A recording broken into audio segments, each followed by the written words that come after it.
প্রতিদিনই দেশের কোনো না কোনো সীমান্তে লোকজনকে জোর করে ঠেলে বাংলাদেশে পাঠাচ্ছে ভারতীয় সীমান্তরক্ষী বাহিনী বিএসএফ। শুধু গত 7 মে থেকে 31 মে পর্যন্ত 25 দিনই 1221 জনকে পুশ ইন করেছে বিএসএফ। এজন্য সীমান্তবর্তী 18 জেলাকে বেছে নিয়েছে তারা। সবচেয়ে বেশি পুশ ইনের ঘটনা ঘটেছে মৌলভীবাজার জেলার 3 সীমান্ত দিয়ে। তবে বিএসএফ এর পুশ ইনের পর আলোচনায় আসে বাংলাদেশের অবস্থান করা অবৈধ ভারতীয়দের ফেরত পাঠানো বা পুশ ইন ব্যাকের বিষয়ে। এরই মধ্যে অবৈধ ভারতীয়দের পুশ ব্যাক শুরু করেছে বাংলাদেশ।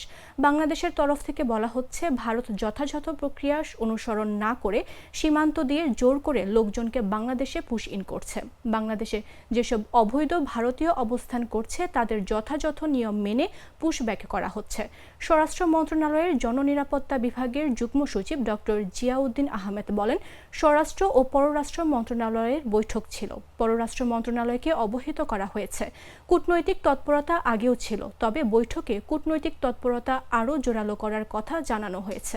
পুশ ইনের মাধ্যমে যারা আসছে বাংলাদেশি প্রমাণ না হওয়া পর্যন্ত তাদের স্থায়ীভাবে আশ্রয় দিয়ে রাখা হচ্ছে। অবৈধ ভারতীয়দের পুশ ব্যাক করা হচ্ছে উল্লেখ করে তিনি বলেন, কিছু পুশ ব্যাক করা হচ্ছে, তবে সেটা অফিসিয়ালি নয়। বাংলাদেশ যথাযথ নিয়ম মেনেই পুশ ব্যাক করছে।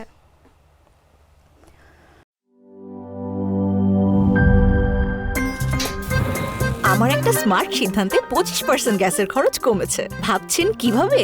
সাধারণ গ্যাস স্টোভ বদলে আমি এনেছি আরএফএল গ্যাস স্টোভ। এর সাইন্টিফিক নজল ও ব্রাস বার্নার ক্যাপ সমানভাবে তাপ ছড়িয়ে রান্না করে দ্রুত। তাই গ্যাসও বাঁচায় 25%, টাকাও বাঁচে 25%। আরএফএল গ্যাস স্টোভ নিরাপদ ও গ্যাস সাশ্রয়ী।